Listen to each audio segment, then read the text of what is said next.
Excuse me madam, আপনার কি মাথা ঠিক আছে? কাকে ফোন দিতে গিয়ে কাকে ফোন দিয়েছেন? ফোনটা আমার কাছে আসছে। আচ্ছা, আপনার ঠান্ডা লাগলে বলেন, আমি এনে দিচ্ছি। আমি ঠান্ডা আছি, আমি ঠিক জায়গাতেই ফোন দিয়েছি। কোনো কালেই আমার পছন্দের কোনো মানুষ ছিল না। আপনার সাথে মেশার পর আমার একটা পছন্দের জায়গা হয়েছে, মনের ভেতর একটা ছোট্ট ঘর হয়েছে, যেই ঘরে আপনাকে খুব যত্নে রেখেছি।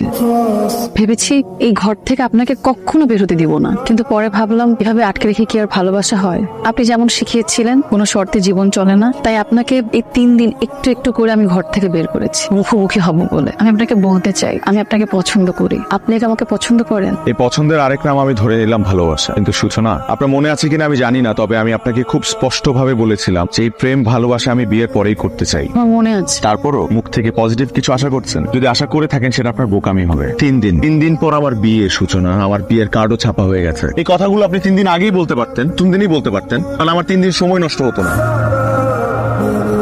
এটা কেন?